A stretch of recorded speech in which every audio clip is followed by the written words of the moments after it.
दोस्तों, भोले भंडारी आज दिनांक 1 अक्टूबर भाई अपने रोटी पानी का खर्चा भी तो निकाल लेना है। खर्चा तो वो परमात्मा देगा। छोटा सा चैनल है, मोनेटाइजेशन तो खैर नहीं हुआ, लेकिन वो परमात्मा पेमेंट दे देता है, उसका काम करें। चलो आज का वीडियो सुनो। दिनांक 1 अक्टूबर 2021, देववाणी जनवाणी मंगलवाणी। बाकी बातें मैं नहीं बोलूँगा। पहला नंबर सुनिए। पता नहीं लोग नास्तिक क्यों हैं। पता नहीं लोग नास्तिक क्यों हैं।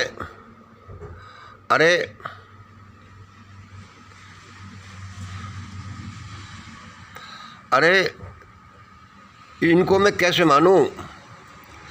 अरे मैं ये मान कैसे लूँ? पता नहीं ये लोग नास्तिक क्यों हैं। वह भगवान तो कभी मेरी गोदी में आकर बैठ जाता है, कभी मैं उसकी गोदी में आकर बैठ जाता हूँ, और कभी कभी मेरे और भगवान के बीच में डिसुम डिसुम भी हो जाती है। पता नहीं लोग नास्तिक क्यों हैं। अरे ये भी कोई बात है। कभी मैं भगवान की गोदी में चले जाता हूँ, कभी भगवान मेरी गोदी में चले आ जाता है, और कभी कभी हम दोनों में डिसुम डिसुम भी हो जाती हैं। भाई तुम ऐसा कैसे कहते हो मंगल? भाई मैं ऐसा क्यों नहीं कहूँ। लोग भी तो भगवान, देखो ना, भगवानों को ताले में बंद कर सकते हैं, रख सकते हैं उनको। तो मेरे साथ ऐसा क्यों नहीं हो सकता? मेरे साथ तो ये एक्चुअली हो रहा है। चलो आगे बढ़ें। भगवान शिव को मैंने धन्यवाद दिया। धन्यवाद भोले, धन्यवाद भोले,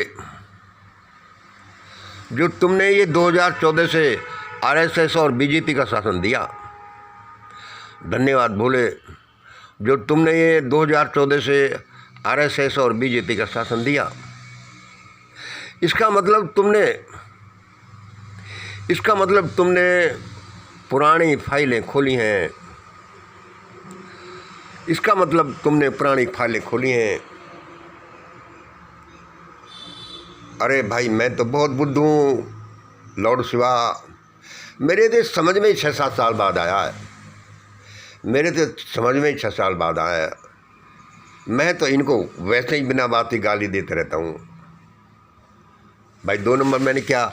धन्यवाद भोले, जो तुमने ये 2014 से आरएसएस बीजेपी का शासन दिया। इसका मतलब तुमने पुरानी फाइलें खोली हैं। अरे मेरे तो समझ में ही देर से आया। 6-7 साल में बड़ा बुद्ध हूँ भाई मैं।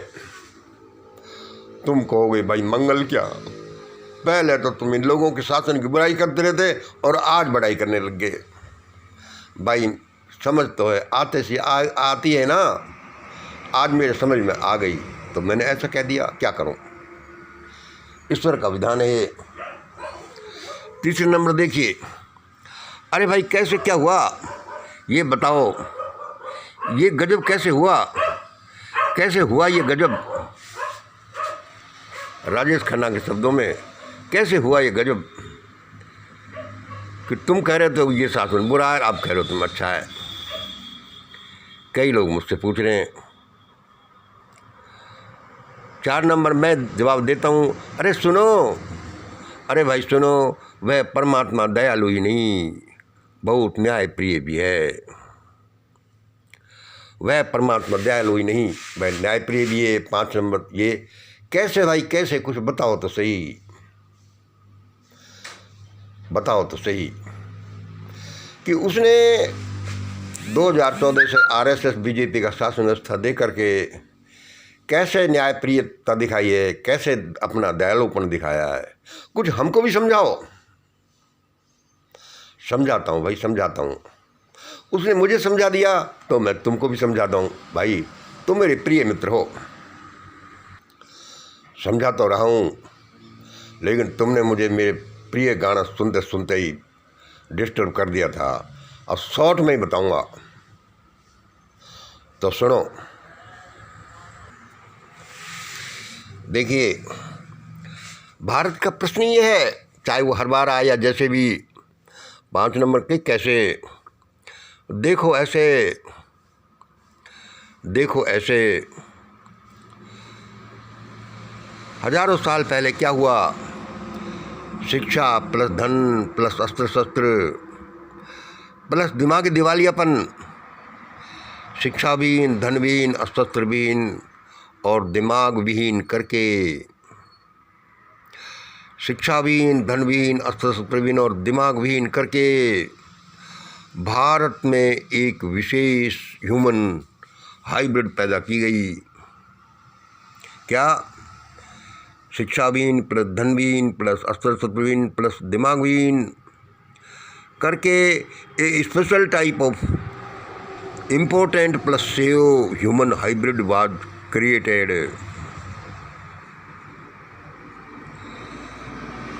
एक विशेष प्रकार की ह्यूमन हाइब्रिड तैयार की गई जिसमें लोग बच्चे पैदा, ये क्या थे, इम्पोर्टेंट नपुंसक प्लस गुलाम थे, जिसमें लोग बच्चे पैदा कर तो सकते थे लेकिन बच्चे पैदा गुलाम ही होते थे। ये उसी तरह की इम्पोर्टेंट प्लस स्लेव कैटेगरी थी जैसे खच्चर पैदा होता है घोड़े और गधे से,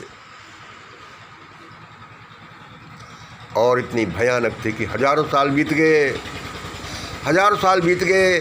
आज जो हम जनरेशन देखते हैं, आज जो हम जनरेशन देखते हैं वे वही जनरेशन है, important plus slave, A special type of human hybrid category. तभी तो देश में आंदोलन नहीं होता, तभी देश में कोई आवाज़ नहीं उठाता, तभी तो लोग गला नहीं पकड़ लेते कि ये ईवीएम में तुमने क्या किया, क्या है, तुम ऐसा करते क्यों हो। अब मेरे समझ में आई भाई। अब इसका डिजिटल वर्जन देखिए, इसका इंटरनेट वर्जन देखिए। किसका, ये हजारों साल पहले के प्रोग्राम का।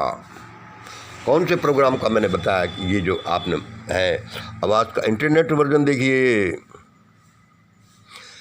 कि यदि तुम ईवीएम को कब्जे में ले लो, सीए को लागू कर दो, यूएपीए बना दो, वैक्सीनेशन चला दो, 3 किसानों बिल बना दो, ये प्राइवेटाइजेशन लागू कर दो और ये कर दो, ये कर दो,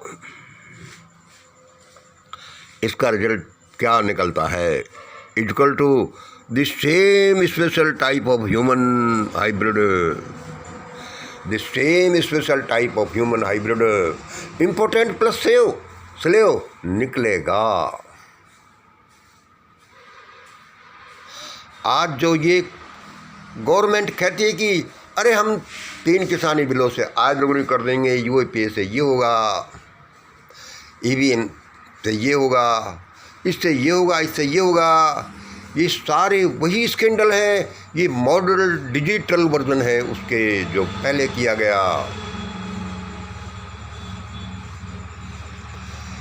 धन्यवाद भोले कि उसने वह इनको लागू तो होने ही नहीं देगा, लागू तो होने ही नहीं देगा। दूसरे इसने क्या किया है, भगवान ने क्या किया है, 2014 से इनकी शासन व्यवस्था दे करके, इनकी शासन व्यवस्था दे करके परमात्मा कह रहा है, मुझे सामने खड़ा कह रहा है, देखो लोगों पहचान लो, इस दुनिया में कुछ भी क्यों होता है, इस दुनिया में कुछ भी क्यों होता है। फिर आगे चलकर जो होने वाला है होगा, उसमें मुझे दोष मत देना। क्या दोष मत देना, जो भी कुछ होती है, जो भी इस चैनल पर बताया जाता है, क्योंकि भगवान हमें बताता है, क्योंकि ये आदमी बच्चे के साथ जब ये कर सकता है, हजारों साल पहले जो ये किया और उसका तोड़ निकला ही नहीं, और अब निकलने को जो आया तो उसमें नया तोड़ देते हैं कि ये नया फार्मूला डिजिटल वर्जन दे दो। इस दुनिया में लोग ऐसे ही नहीं मरते, ऐसे ही नहीं चिल्लाते, ऐसे ही ये नहीं हो गया, ऐसे ही वो नहीं हो गया, ऐसे ही वह विस्तृत नहीं हो गया, वह विस्तृत नहीं हो गया। सब कुछ एक खास कारणों से होता है।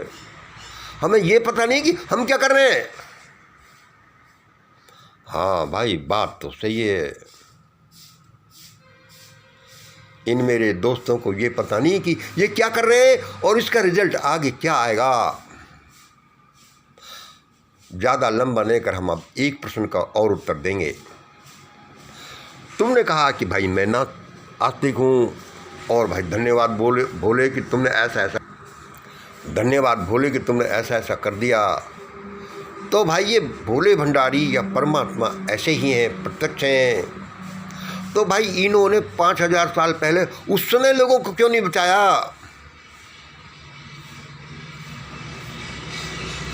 आज जो ये कर रहे हैं, अब तो ज़माना बदल गया, इसलिए शायद भोले भंडारी कर रहे हो, पहले क्यों नहीं बचा? दोस्तों, ये ज़माना भी उसके हिसाब से ही बदला है, उसी ने बदला है। और सुनो, इसका जवाब है कि लोग अपने हिसाब से इस दुनिया में कुछ भी ले, सब उसके पुत्र हैं। वह अनंत शक्ति, शांति, इंटेलिजेंस के महासागर में विचरण कर रहे हैं उसके बच्चे, वे कुछ भी ले। और वो परमात्मा इंटरफेरेंस करके लोगों को तब देता है जब उसके लायक हो जाते हैं। एक सामने बंदर का बच्चा बैठा है या फिर मछली है, तो तुम उन्हें क्या दोगे? तुम उन्हें सोने की ईंट देकर उनका कुछ भला नहीं कर सकते, क्योंकि वे उसका अर्थ जानते नहीं, वो उसको फेंक देंगे। मछली को आटे की गोलियां चाहिए, बंदर को बिस्कुट या कुछ फल वल चाहिए। वह भगवान वही देता जाता अपने बच्चे को जिसके लायक वो होते जाते हैं। और ज़माना अपने हिसाब से इस विशेष फार्मूला, ब्रह्मांडीय मास्टर फार्मूला जो श्रीयंत्र है, यही श्री चक्र है, यही सुदर्शन चक्र है, इसके अनुसार चलता है। आशा है आपको कुछ समझ में। आपको तो खैर आता है, बहुत इंटेलिजेंट आदमी हो। मैं बड़ा ऋण समझता हूँ कि दुनिया ने मुझे इतना दिया, मैं भी कुछ दे दूँ, तो इसमें क्या बुराई है? आपके लायक ये हो या नहीं हो, लेकिन मुझे तो बड़ा अच्छा लगता है कि मैंने कुछ किया। अब भाई छोटा सा वीडियो हो गया, अब तो मैं अपना गाना सुन लूँ, आप सुनो या मत सुनो। आज इतना ही। जय हिंद, जय भारत।